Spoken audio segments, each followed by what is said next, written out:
Welcome to the TPL Show, a podcast dedicated to the study and discussion of leadership. Join us as we share relevant, simple, and lasting methods for improvement that can be used to lead from any level in any organization.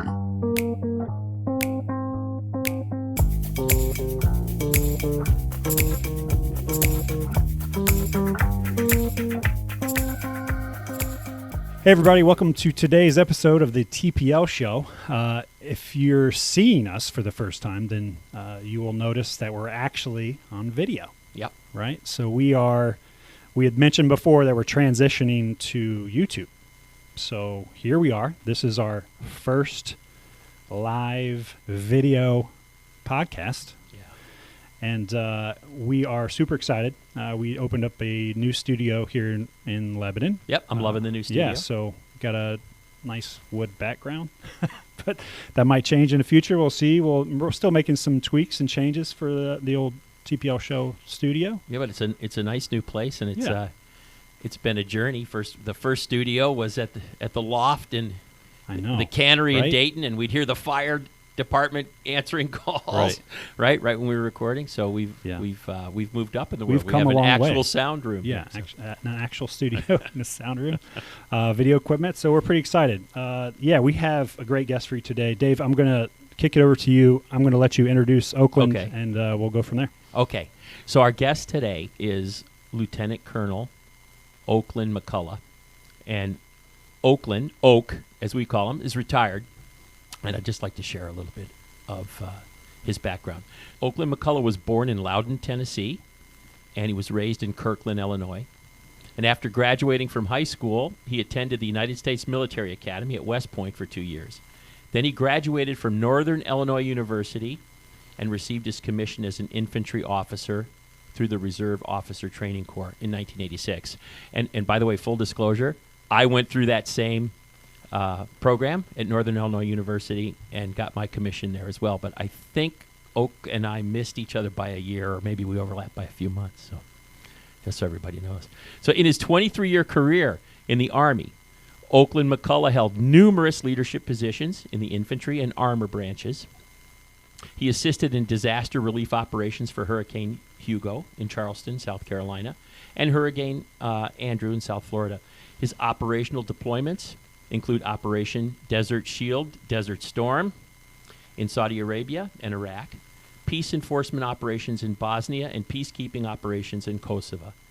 He held numerous instructor positions in the U.S. Army Ordnance School, the U.S. Army Command and General Staff College, the Australian Command and Staff College, and the University of South Alabama. His last position in the Army was a 3-year tour as the Professor of Military Sciences at the University of South Alabama, where he led training and commissioning of lieutenants and tripled the size of the program in his 3-year tour there. Lieutenant McCullough retired from the Army in September 2009 with over 23 years of active service and joined the staff of the Bay Area Food Bank as the Associate Director during the BP oil spill in the Gulf of Mexico. Am I reading that correctly? Yeah. Wow. You remember that? He was also the Vice Chair of Military Affairs on the Mobile Area Chamber of Commerce and a member of the Mobile Rotary International Club. He left the food bank in December 2010 to become the recruiting officer for the Eagle Battalion Army ROTC program at Embry-Riddle Aeronautical University. In his 15 years as the recruiting officer, he grew the program at Stetson University from 15 cadets to over 100 cadets. And he more than doubled the size of the Eagle Battalion Cadet Command, selected Oak as the top recruiting officer out of 274 recruiters for 2019. Wow. In his 15 years of working with Army ROTC, he was involved in the commissioning of over 550 lieutenants in the United States Army. So I did some research on this.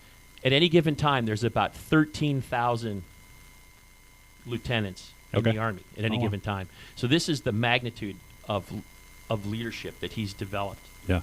That went into the Army. It's absolutely phenomenal. That's crazy. In February 2021, Lieutenant Colonel Oak McCullough published his first book, Your Leadership Legacy, Becoming the Leader You Are Meant to Be. and he's now an internationally recognized keynote speaker on leadership and success. As a matter of fact, when we talked to Oak before we started shooting, he's been on 185 podcasts. This will be podcast 18, so he's really the podcast expert in the room, right? He's been sharing his vision of leadership quite a bit. It's made a deep and wide impression. Lieutenant McCullough earned a Bachelor of Science degree in history from Northern Illinois University in 1987 and a Master of Military Arts and Science in Leadership in History from the United States Army Command and General Staff College in 2002. He received 31 military service awards, and unlike the rest of the world, the Army doesn't give awards for participation, really. You have to actually... You have to earn them, right? Yeah. Including the Bronze Star, 8 Meritorious Service Medals, and the Humanitarian Service Medal. That's fantastic. It's really fantastic. Lieutenant Colonel Oak McCullough is married to the former Kelly Smith of Wakanda. Again, full disclosure, Wakanda is my hometown, and I know Kelly. We were in ROTC together. They were married at Fort Sheridan, Illinois in 1987, and they have 2 children, Oakland Vincent McCullough and Kali. Am I pronouncing Kali's name correctly? Kaylee Nicholson. They also have a granddaughter, Riley Jade Nicholson, and 2 grandsons, Christopher Bryce Nicholson and Oakland Maverick McCullough. So it took me like 7 minutes. I know. But it was worth it. That's extensive. Extensive. This is the magnitude of leader that we're talking about, and a leader who develops leaders. It's incredible. Right? Welcome, Oak. Welcome. Thank you for joining us. Well, thank you, too, for having me. I really do appreciate it. I've been looking forward to this since the first time I talked to Luke, and then it's on Tuesday when I talked to both of you. This has been excitement for me. I'm really looking forward to this show. Oh, we're sure glad you're here. Yeah. And especially that you're filling this slot as our first attempt at video. Right? So, well, that's an honor. So let's jump right in. Yeah, let's do it. Right. So I'm thinking let's talk about the book first. Yeah, that's a good place to start. Right. Your leadership legacies. Yeah, it's your leadership legacy, becoming the leader you want to be. Been out for a couple of years now. Yeah, February 2021. Okay. All right. And of course, it's available on Amazon, and it's available on. It's a book on tape. So where do we get that? Kindle? Yeah, you can probably get it on Kindle. Or not Kindle. Audible. So Audible. It's all on Amazon. Yeah.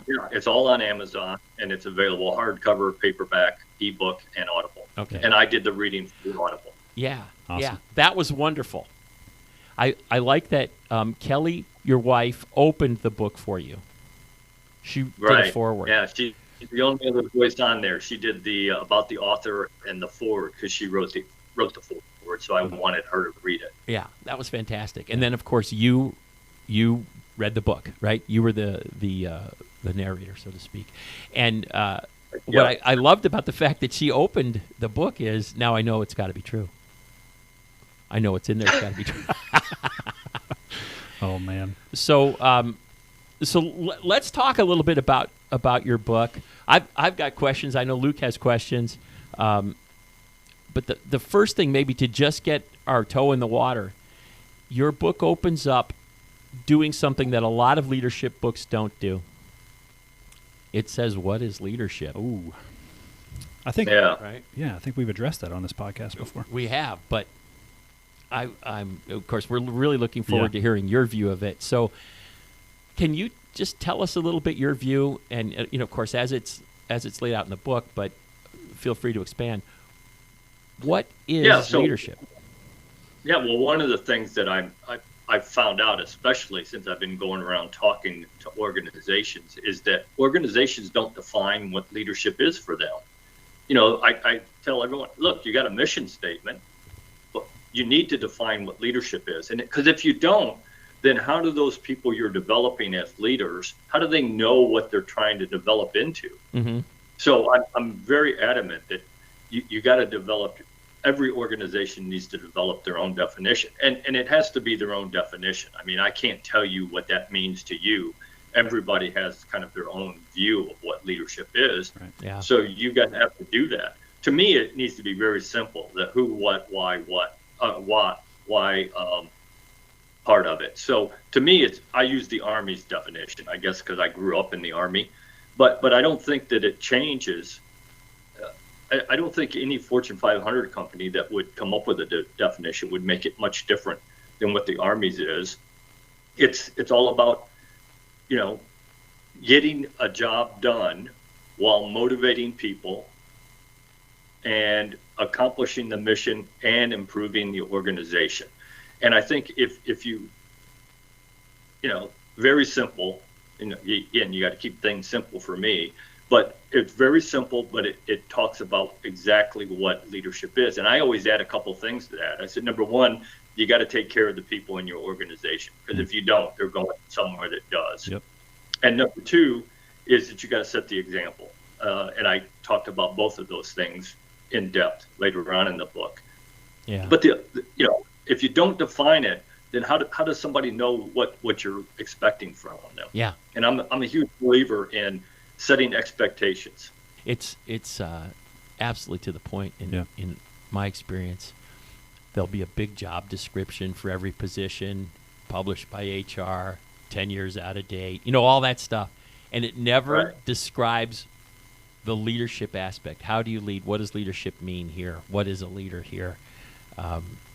So that you start out by defining what a leader is, I think is critically important. And as you said, the definition you provide is practical, and you can get your arms around it and accept it and say, this is what I am. I'm a leader, and this is what I want to get better at, and so forth. So, well, when I use that definition during my leadership talk, when I first throw it up there that it's the U.S. Army definition, there's always people, because I talk to a lot of civilian associations and conferences, and I always get people who roll their eyes initially, but then once I explain it and just lay it out there, then they kind of understand. And again, I'm not telling them they have to use that definition, but that's a pretty good definition to work off of. Right. Yeah. And then you can develop whatever you want to add or subtract from it. But they got to come up with you have to come up with a definition of what you expect of your leaders, what you expect them to be. Yeah. And I love what you add. You have to take care of the people that you're leading, and you have to lead by example. So the second, lead by example, it's interesting. In every good, let's call them good leadership models, there are some poor leadership models, I think, out in the world. But in every good leadership model, that's the one constant I find: lead by example. Right. Yeah. I think so. I don't know how you can lead somebody if, that old thing, and my dad used to tell me all the time, if you say one thing, but you do another, it is your actions that will be believed, not what you said. That's right. And I think too often today, leaders are doing that. They're saying something, but their actions are showing something else. And that just, that goes back to the trust piece. Now you've destroyed the trust, and we could talk about trust later on. I mean, that's a huge piece of leadership. But you can't build that trust if you don't set the. And the example I always use is that if you're walking down the hallway and there's a piece of trash on the floor and you don't bend down and pick it up and put it in the garbage can, then how do you expect somebody who works for you to do that? Yeah. You can't. You should never expect somebody that works for you to do something you're not willing to do yourself. Right. Yeah. And we see this all the time. We work very heavily in manufacturing, so we see it all the time. Leaders going out on the floor not wearing the personal protective equipment that they're requiring of operators who are on the floor, walking by a piece of garbage, just as you described. So this internalizing that you're on the stage, that's just a fantastic. That's a fantastic basic lesson that we need to continue to embrace daily as leaders. Absolutely. Yeah, people are always watching, and if you don't believe that, you're pretty naive. You are the leader all the time, even when you're off duty. I always use the example. I shave every morning. Before I walk out of my house, I shave. I don't care if I'm going fishing at 5:30 in the morning. I shave, and the reason I started that and made it, I was adamant that I was going to do that, is one, I was a lieutenant at Fort Stewart, Georgia, and I was going fishing one Saturday morning, and I didn't shave. And I'm sitting there, standing on the bank fishing, and guess who walks up right next to me? A CO. Yeah. One of my soldiers. Oh, okay. And I'm like, you got to be kidding me. The one day. So from that point on, if I don't walk out of my house until I shave anymore. Wow. Again, you set the example of what you do. And of course, there's other things important to leadership too, as your book points out. And you say something that it's a chapter. It's a title of a chapter. And you say it, and the first time I read it or heard it, I thought, say that again now? And then the more deeply I thought about it, the more I realized that it's perfectly worded to get you to remember and animate. And it's not about you, it's all about you. Or is it the other way around? It's all about you, it's not about you. It's not about you. It's not about you, and yet it's all about you. Okay. So can you explain that a little bit, what your thinking is there? Yes. So, again, I've had my hand in commissioning now over 600 lieutenants, one way or another, either in my program or as a recruiter or a teacher or whatever. And I used to tell every one of them that. Every single one of them, I would tell them, look, it's not about you, and it's all about you. It's not about the title you get or the privileges you get, or that you're going to get better pay and get to live in a nicer house and drive a nicer car. Let's face it, leaders get those things generally, and that's okay as long as that's not the only reason you want to be the leader. If that's the only reason you want to be a leader, please go do something else, because you're not going to be a good one, I promise. It's all about you and how you empower and treat the people that you have the privilege to lead. And it is a privilege to be the leader. And how you run your organization. That's how it's all about you. And when I would tell young men and women that, I'd always get somebody who would say, but Colonel McCullough, I want my next promotion. I want my next pay raise. And I said, look, if you do this right, you're going to get those things, because you're going to take care of people. You're going to empower them to be better people, which makes them better workers in your organization, which then means you're going to get the credit for it in the end, because as the leader, you are responsible for everything that does or doesn't happen in your organization. You're going to get the credit for it, and you'll get your promotion and pay raise, but you'll get it for the right reason, not because you were greedy, but because you helped somebody else become a better person. Right. It's just at the heart of servant leadership. But it's got to be an interesting message coming from a warrior. Right? This idea. I always get somebody when I talk about servant leadership. They say, "Well, I don't want to be a servant leader because I don't want people to walk all over me." And I said, "Then you have no idea what servant leadership is about." Because being a servant leader means you're going to have to make people do things they don't want to do, because it's in their best interest, even if they don't believe it is at the moment. You still have to make them do it, and so. Because in the end, you're really trying to take care of the people in your organization and make sure they get what they need to be better, not only a better worker, but a better person. Right. So speaking about that, taking care of the people, there's a wonderful story in the book that some modern HR people might even frown on. When I read it, I stood up and said, yes! And, my hand went in the air.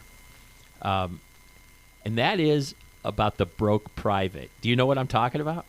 Do you remember that? Yeah? I do. Yeah. Can you tell the story of the broke private and how you leveraged leadership there in taking care of people? Yeah. So I was the company commander of a basic training company. So every 3 months, I'd get a new crop of 250, 300 privates. And I tried to get to know them as well as I could in that amount of time, and I spent as much time with them as I could, and I always made sure they understood that if they had a problem, they could come to me. If the drill sergeant couldn't handle it, they could come to me, and then I would help them solve whatever problem they had. Help them solve it. I wouldn't solve it for them, but I would help them solve it. And so one day I was sitting in my office, and a private knocked on my door, and he walked in, and I told him to sit down because he said he had a problem. And I said, okay, what's your problem? And he said, well, right before I came to basic training, he said, I got my girlfriend pregnant. And I said, okay. I said, we can work through that. He goes, no, sir, that's not the problem. I said, okay, then what's the problem? He said, I also got her mom pregnant. Oh, and I said, yes. I said, yes, I can't help you there. I said, we're going to help you. I said, I'm not the person that you need to be talking to. I said, let's take you to the chaplain. And because that's their job, to help counsel people and do things. And I knew that they had more skill and more resources and more ability to help this young man than I did. And so I took him to the chaplain, and we explained the situation, and then he kind of took over. And I didn't wash my hands of it. I'd walk up to him during training, and I'd say, so how you doing? How's it working out with the chaplain? Is he helping you? So, as the leader, you can't just pass it off and then say, okay, I'm done. You still have to take interest in it and follow up and make sure that things are working the way they could. Because if they hadn't been, I would have found somebody else on post to take him to. But I knew I wasn't the right one to do it. So I was looking for the right person, and I happened to find the right person. I don't know how that ever worked out for the young man, but he seemed satisfied with what he was getting from the chaplain. That's definitely a problem. But that enabled him to remain focused on his training. That's right. To learn to be a soldier, ultimately to protect us. Yeah. And you reached outside of self. This is a very important aspect of leadership, right? And all too often today, I think we disregard this idea of helping out the full person. We do. And so, to me, it was a wonderful relearning. Sure. This is something I knew, but the modern world has kind of pushed us away from this idea, and so it was pretty inspiring to me to hear about this. Well, and one of the things about that I think that we have forgotten, that we don't do very well as leaders in this world right now, is you got to know when to put your ego aside. Right. And we don't have an ego. Anybody who tells you they don't have an ego is lying to you. Okay, we all have an ego. And we want people to have egos, because that's what drives them to be successful. Sure. What drives them to be the best at what they do. But as a leader, you got to know when to put that ego aside. Mm-hmm. You're not the best person for that problem or that issue or that whatever it is, and use other people's talents, skills, abilities. And so, that's one of the lessons I learned early on, is that you got to be willing to put your ego aside. You've done things that, you've conducted missions that have a definable outcome, and you've also had to do things that have a softer outcome as a leader. So sometimes you're going to achieve success, and sometimes you're going to achieve failure. We often see in business, the fuzzier the outcome, the more difficult it is to determine success, the more clear the outcome. But you have a particular belief about credit and sharing credit that I think is awesome. So I'd love you to share this idea of, at the end of the mission, whether it was successful or not, how you channel credit. Yeah, well, that's, again, that part of the trust piece. We've all worked for that boss who you and your team did something, but the boss took credit for it to his boss or her boss. And that doesn't, that doesn't give you any faith in that leader. The trust is gone from that point on. And so my philosophy has always been this. If my team and I accomplished what we were supposed to accomplish, then I go to my boss in front of my people and as many people as possible, and I say, hey, look, sir, look what my team did. And oh, by the way, Jane, John, and Joe did a great job today. And give them the credit, because they're the ones who helped accomplish it.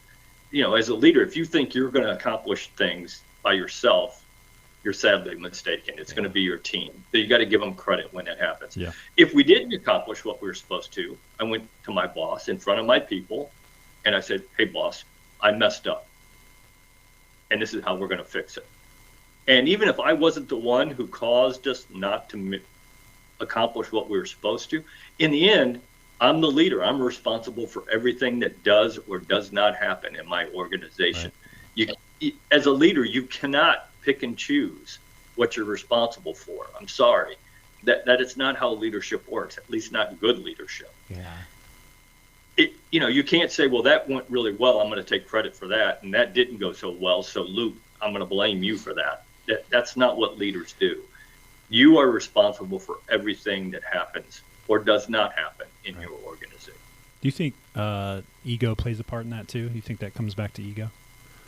Oh, I think it does, absolutely. Yeah. Somebody's, doesn't want to admit that they didn't accomplish what they were supposed to because it was somebody else's fault. Right. Well, in the end, you're the leader. You were supposed to train those people to meet the standard, and obviously you didn't because they didn't meet the standard. Right. So in the end, it's got to be you, and you've got to stand up and admit that you're the leader. You're the one that's responsible. And I don't see that right now in every profession and at every organization, including the military. I see a lot of finger pointing in the military right now. Yeah.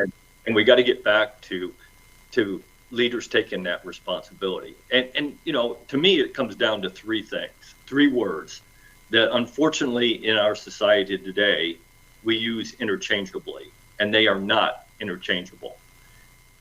And those three words are very simple: accountability, authority, and responsibility. Accountability, you hold everybody accountable. Everybody is held accountable, including you, the leader, for everything you do or you don't do. Right. You've got to hold people accountable. Number two, authority is something you, the leader, have that you can give away when you assign somebody a project or a mission or whatever it is that you give them, a job. You give them the authority to make it happen. Then when they're done with that, then you take the authority back and you give it to the next person that you give a job to. And then responsibility, again, is yours and yours alone. Your name is the name on the blame line every single day. Every single day. Yeah, there is a difference between these for sure. And it's almost as if in what little leadership development takes place, Leadership 101 is a course in how to throw people under the bus. I mean, we have really we've gone off the deep end. That in this society, unfortunately. Yeah. Take the hit. Yeah. Take the hit and share the credit. Yeah. This is a basic thing. And you'd asked about ego. I guess also it comes to courage. Oh, that's true. Yeah. Because you might get fired. You might not get a raise. You might not. Yeah. Blah blah blah blah blah. Right. Well, I think a lot of people have forgotten that.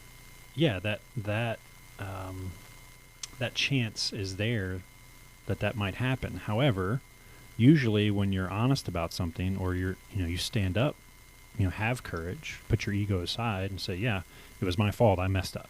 Right.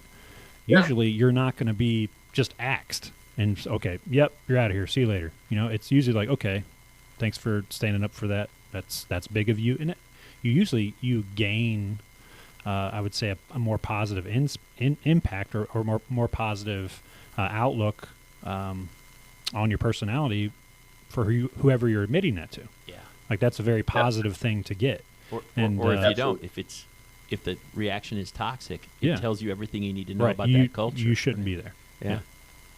Well, I had a boss who retired, a 3-star general, and he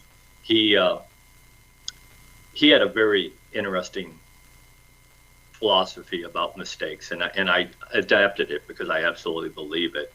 I adopted it for my own philosophy, and that he told me one day, he said, Oak, if you didn't make a mistake today, you probably didn't make it.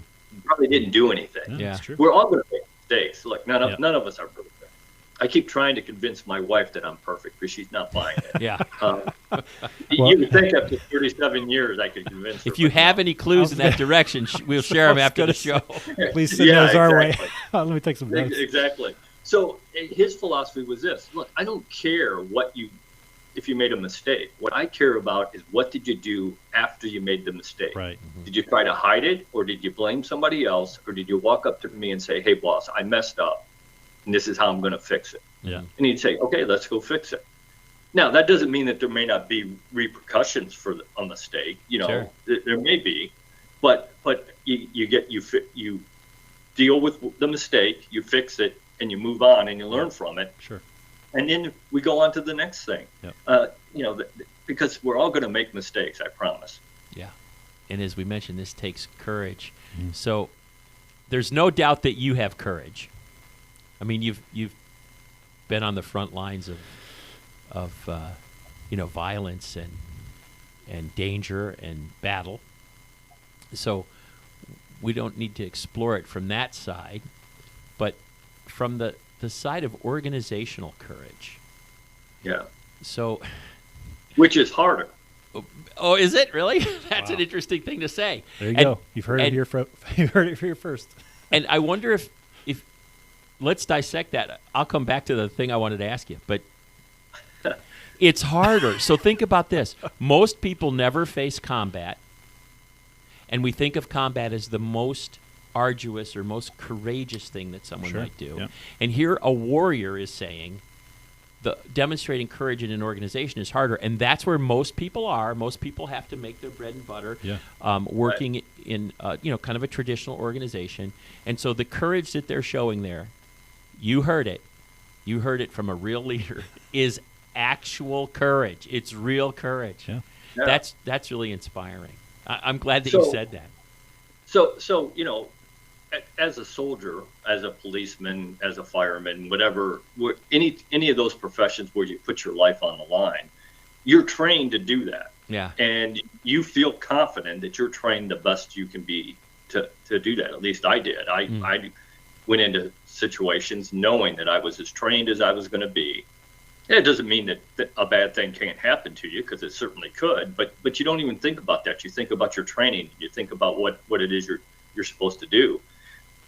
The other piece of that is personal courage, not physical courage, but personal courage to stand up and do the right thing.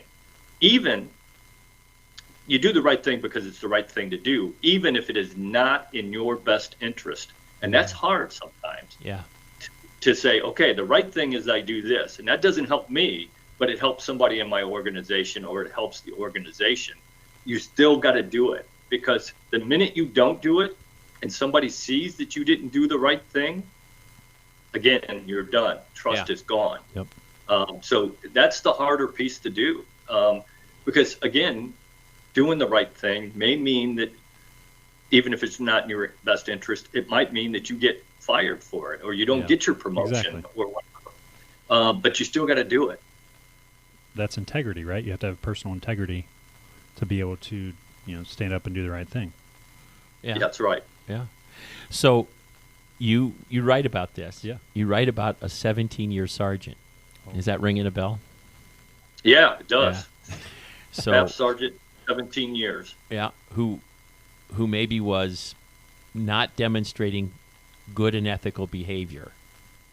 I can't recall the detail, but it was behavior unbecoming of a senior NCO. Absolutely. And you decided that the right thing to do was to move him out of service. Can you tell that story? Yeah, so I had, when I took over my company, there was a staff sergeant on my books that wasn't in my company, that I didn't see every day. And I was, then to find out he had gotten in trouble, and they moved him to hand out towels at the gym. So we got a staff sergeant with 17 years in the Army handing out towels at the gym. Well, it came time for him to transfer from the post. They put him back in my company and said, he's got like 3 months. We'll let him stay in your company. And then you can sign the paperwork to have him transferred. And so I said, yeah, bring him back in, and he did, and he immediately started getting in trouble again.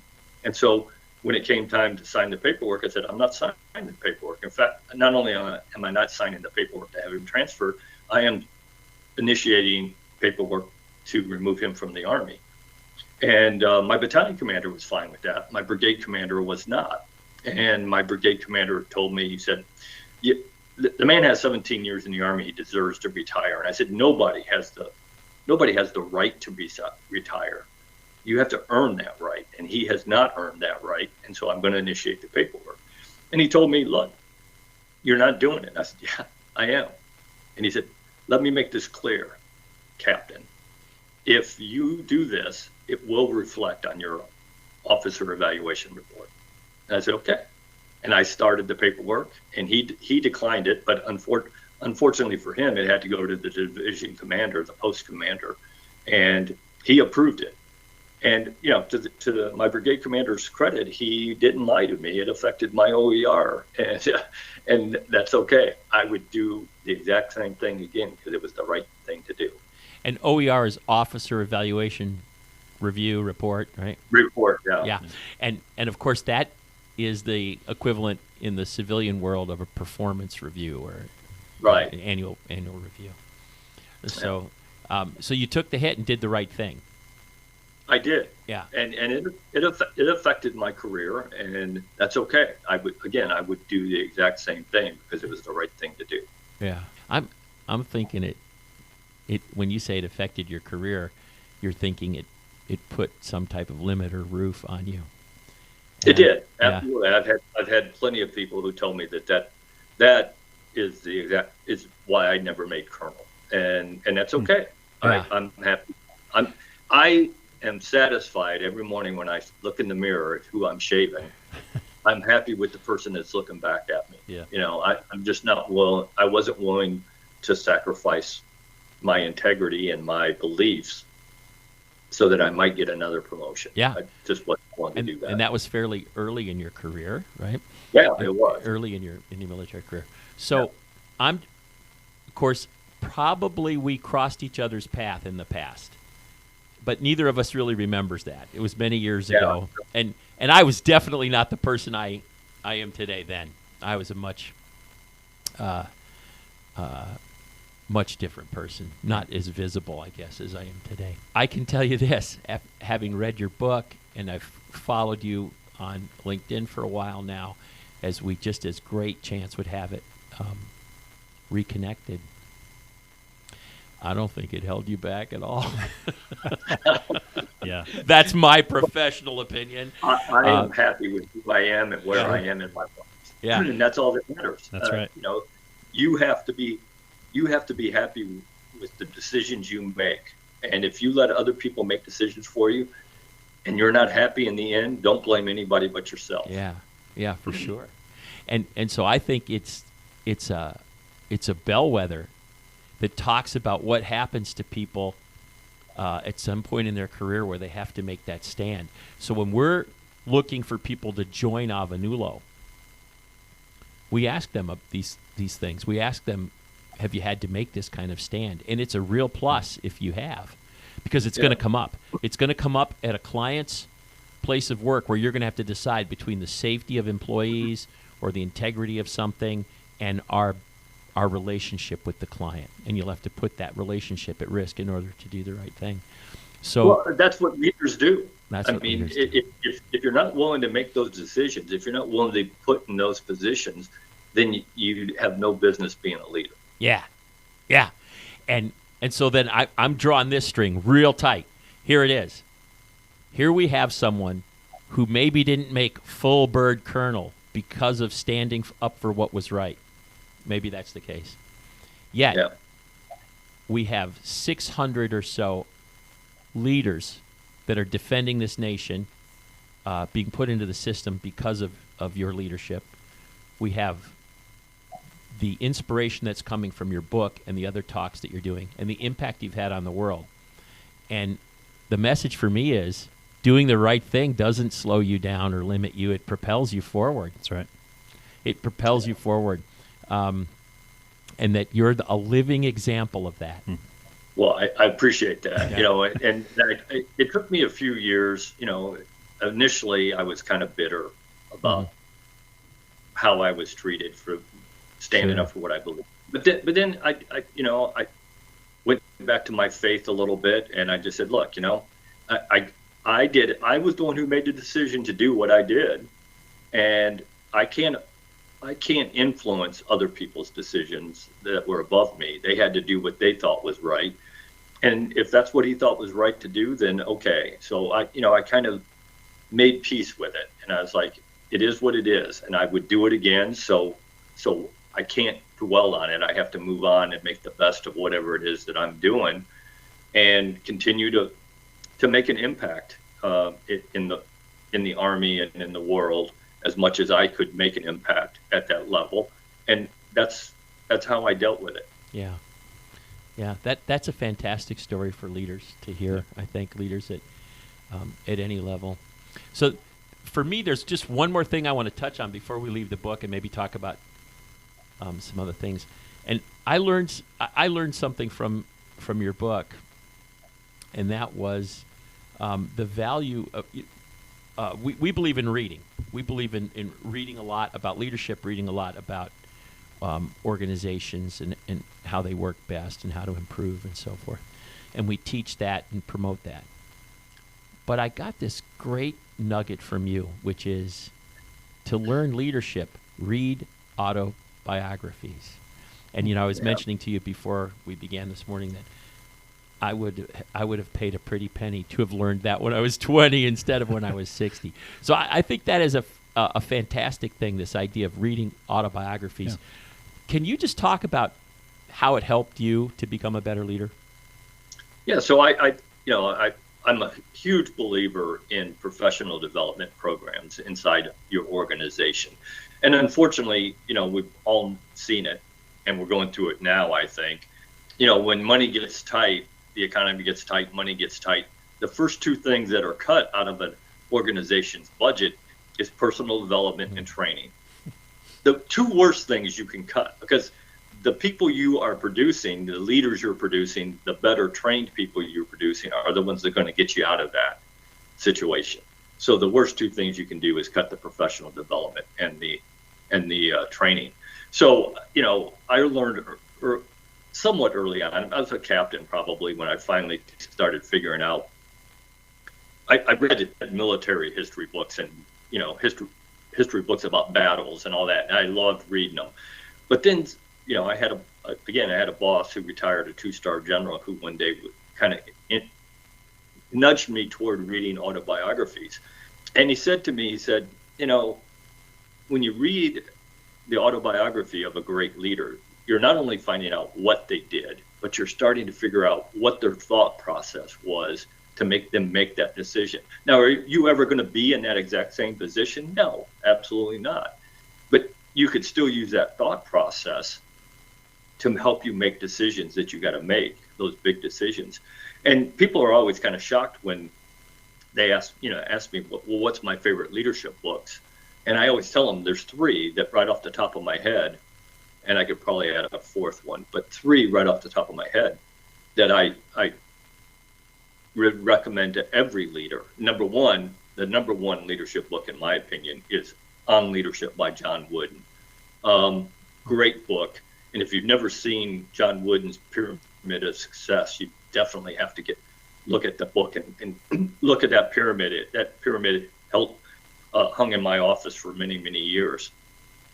And people say, well, why John Wooden's book? And I said, because he realized he was a true servant leader. He realized that it was not about creating championship basketball teams. Now, he did that, 6 or 7 of them national championships in a row, so he obviously got that piece okay. But he realized that his job as the leader of that team was to create young men who were going to be good husbands and good fathers and good citizens. And if you look at the people he produced, he absolutely did that, and their relationship that lasted a lifetime with him. And then my second book is Lee Iacocca's autobiography. I love Lee Iacocca's autobiography. Probably one of the best business leaders our country's ever produced. He pulled Chrysler out of bankruptcy the first time it went in bankruptcy back in the 80s. And so I think that's a great one. And then the last one that I really recommend to everybody, especially people who have to deal with a crisis on a regular basis, is Heights of Courage by Kalani. And it's the book he wrote about the battle for the Golan Heights in 1973, and how he just had to go from one crisis to another during that whole battle, and came out on top, but had to make some very difficult decisions. And kind of you go through his thought process of how he was making those decisions the payoff versus the risk. And I think it's a great book that anybody who has to deal with crisis on a regular basis needs to read. Yeah, those are great books. So I worked not for but at Chrysler in the in the later Iacocca days at the and your wife will probably remember this place at the Belvedere plant where the Dynasty and the Y cars were made. Absolutely. Yeah. I grew up right in between Rockford and DeKalb. Oh, okay. My father's best friend worked at Chrysler for 37 years. So yeah, I know the Chrysler plant very well there in Belvedere. Yeah. So I did educational stuff there. They were cranking out 1,100 Dynasties a day back then. Yeah. Yeah. Absolutely amazing. So before we move to a different topic, I have a couple questions that I want to ask Oak as well. So one thing that I think a lot of people struggle with in leadership positions is micromanagement. Yeah. So what advice would you give leaders who struggle to let go of that control? Yeah, absolutely. Micromanaging is evil. It really is. And, we've all worked for somebody who micromanages, and nobody likes that. And, I had a boss, again, this boss retired a 4-star general, and he said to me, Oak, leadership is on a scale. He said, on this end of the scale, you have that authoritarian micromanaging, do it exactly as I tell you to do it leader that none of us like to work for. We all hated working for that person. And on this end of the scale, you have Attila the Hun in chaos. Controlled chaos, but chaos. And he said, you want to be as far down that scale toward chaos as you can be, because that's where creativity happens. That's where you're using other people's skills, other people's knowledge, other people's ability to get things done, because you're not micromanaging them. And the way you get there, and he explained this to me, and it made a whole lot of sense to me, and so I've always used it. He said the way you get there is, number one, you build the culture in your organization and make sure everybody understands the culture and lives by that culture so that they're going to operate inside that culture. Number two, you train them to the standard that you're going to expect them to meet in whatever you give them, so they can do what you're asking them to do. Then you give them the resources they need, time, money, people, equipment, whatever it is. Then you give them authority. Go back to that word authority. You give them the authority to make it happen. And then you get out of their way and let them do it, because that's where creativity happens. Right. And if you do that, then you'll be absolutely surprised at what they do. Well, now, will they do it the exact way you would have done it? Absolutely not. But who cares? The analogy I use is, if I got to get to the number 9, just the number 9, how do I care how you get there? 7 plus 2 is 9, but so is 6 plus 3, and 5 plus 4, and 8 plus 1. I don't care how you get to 9, as long as you stay within the culture, you stay within the right and left limits of the resources I've given you. Get me there. That's all I care about. That's really good advice. I like that. Yeah. Thank you. Because here's the evil of micromanaging.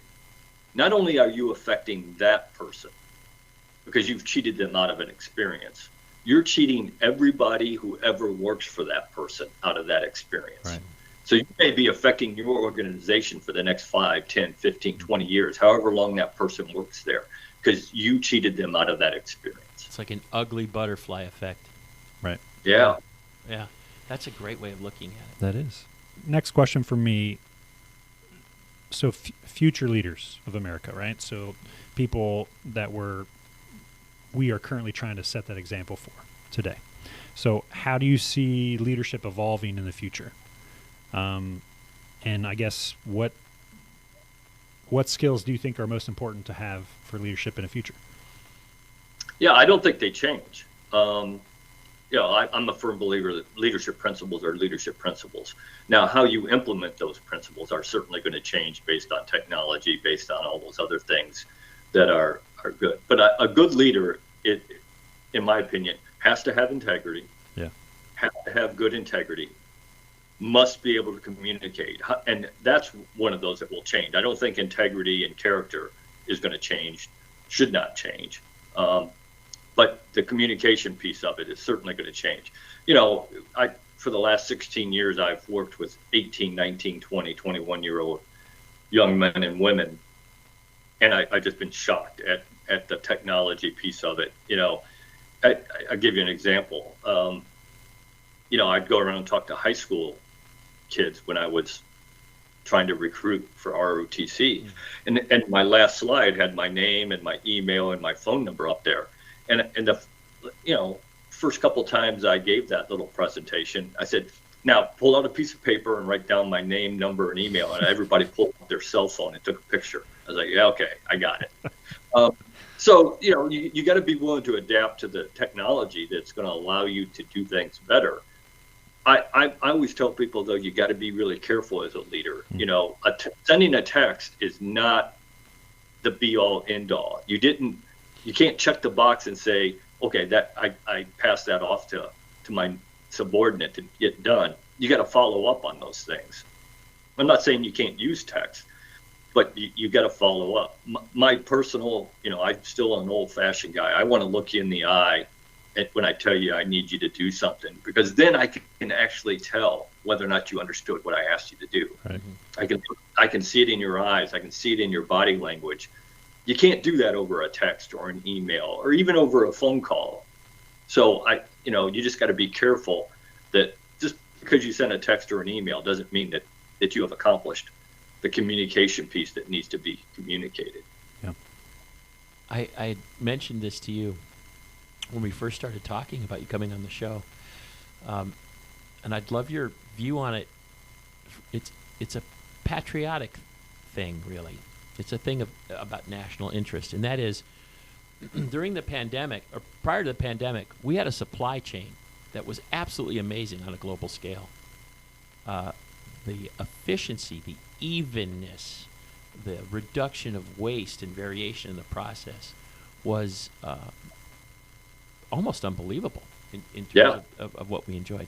The pandemic disrupted that terrifically, and it did some other interesting things.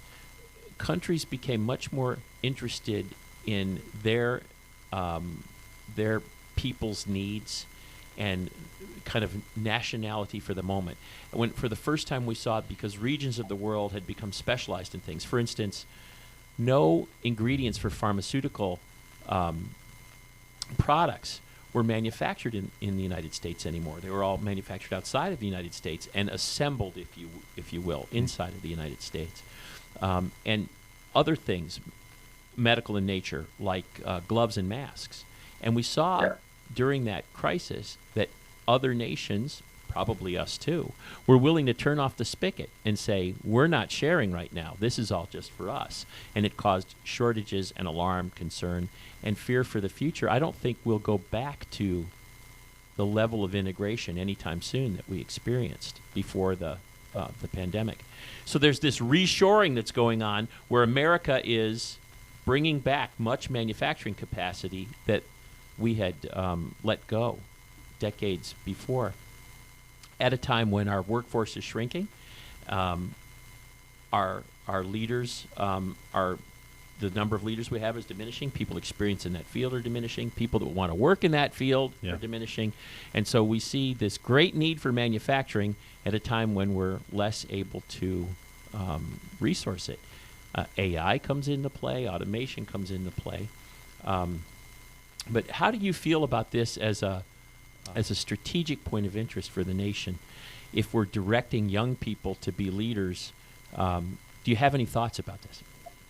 Yeah, so I think you hit it right on the head. We had gotten to the point where just-in-time logistics was almost perfected.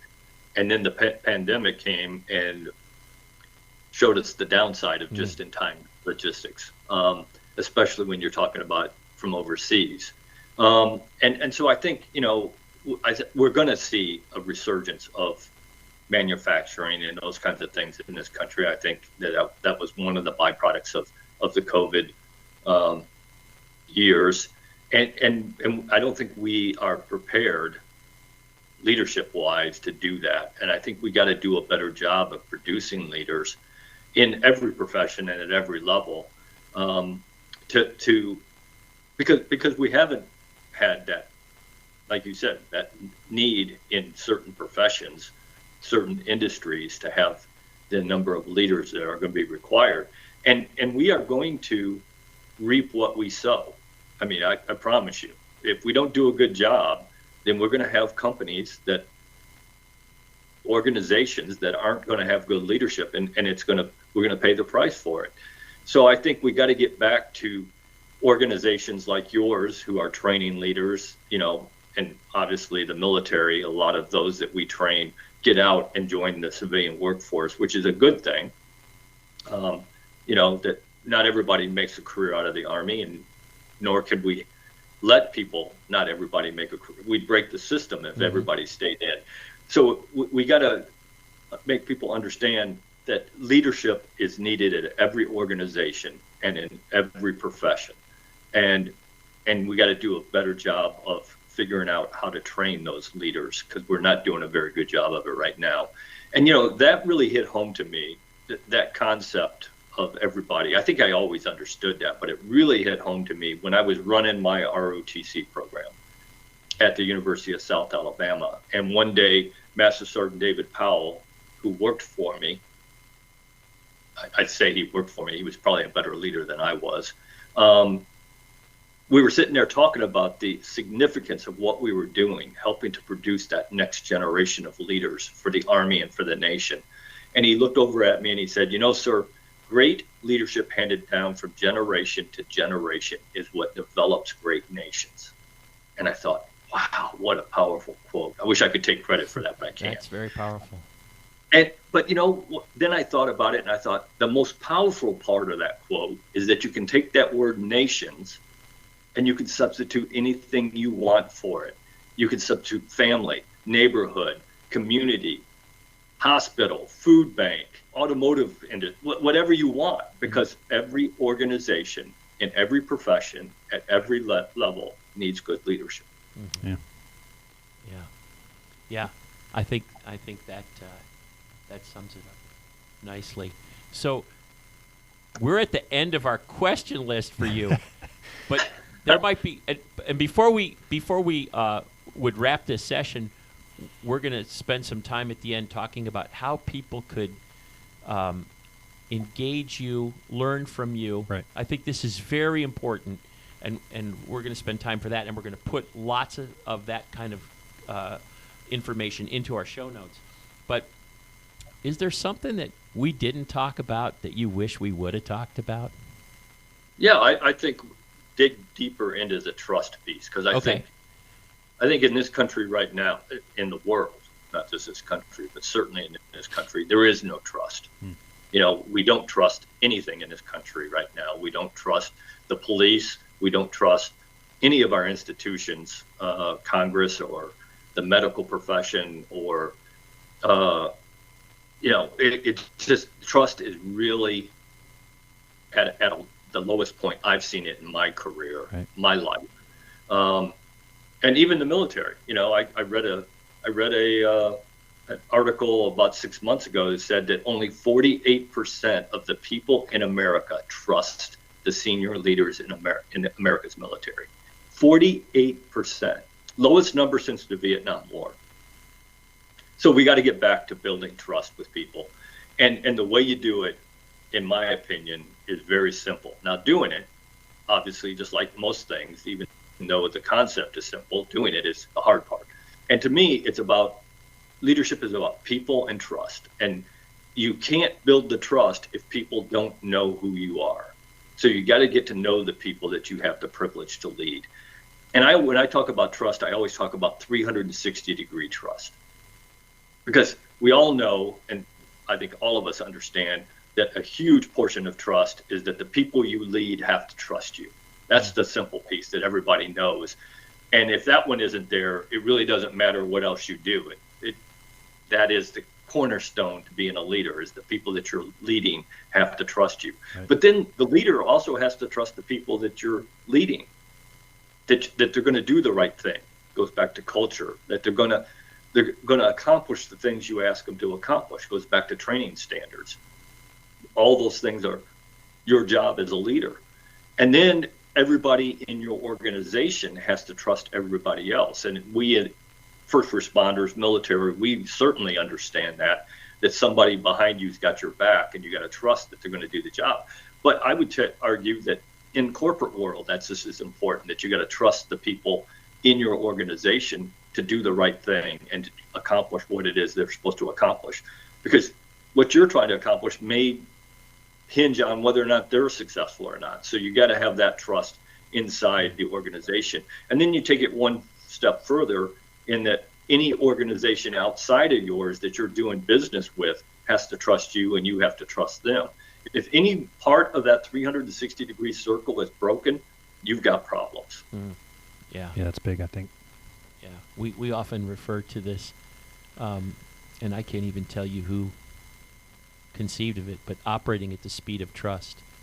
It makes a world of difference in an organization in terms of what you can accomplish, as opposed to having to check each step along the way and make sure that the people that had that input did it correctly or to the standard or whatever. So I think that's a very important message. Yeah, thank you for sharing that. I'm glad I was smart enough to to ask that question.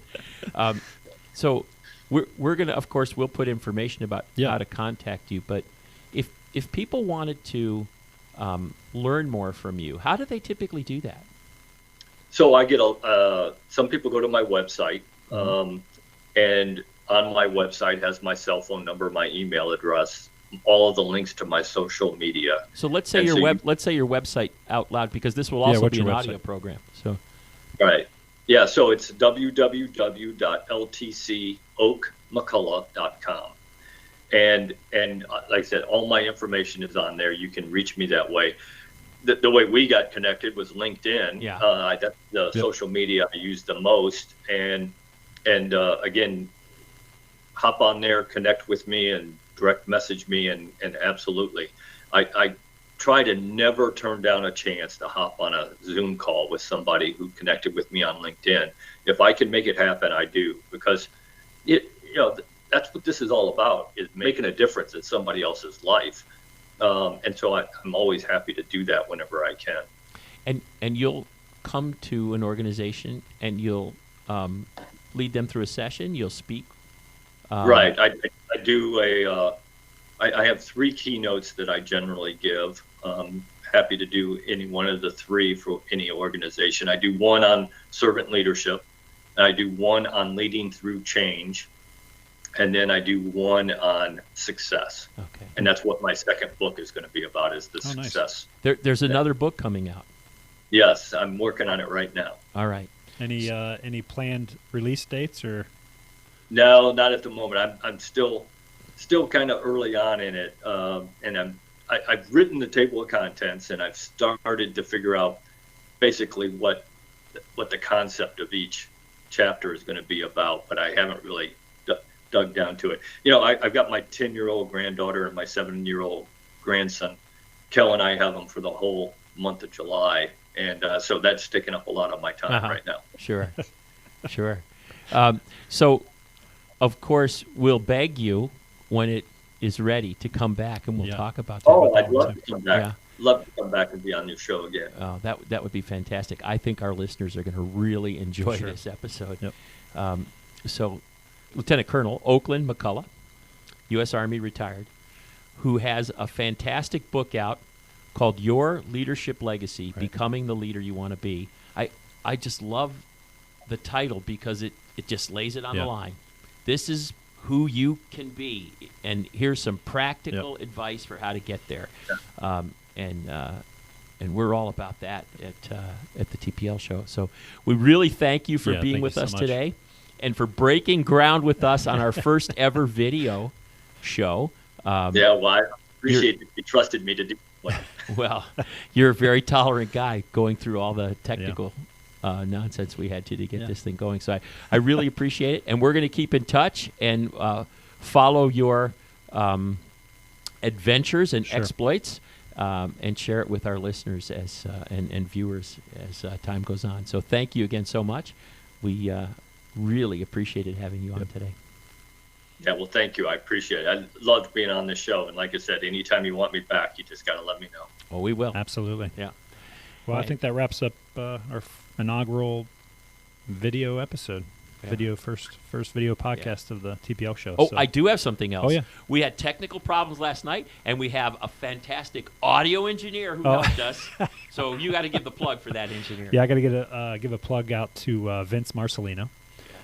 He's actually my stepdad, but he's pretty much a genius when it comes to audio recording equipment. So he helped out with bouncing some ideas off of late last night, to get this thing running smoothly. So we will always make tweaks moving forward, but he was a big help. So thanks, Vince. Appreciate it. Yeah, give credit where credit is due. That's right. That's right. Absolutely. We'll see ya.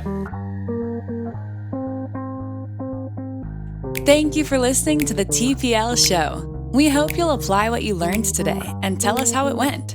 If you want to share, want more information, or have questions, please contact us at info@tplshow.org. Have a great day.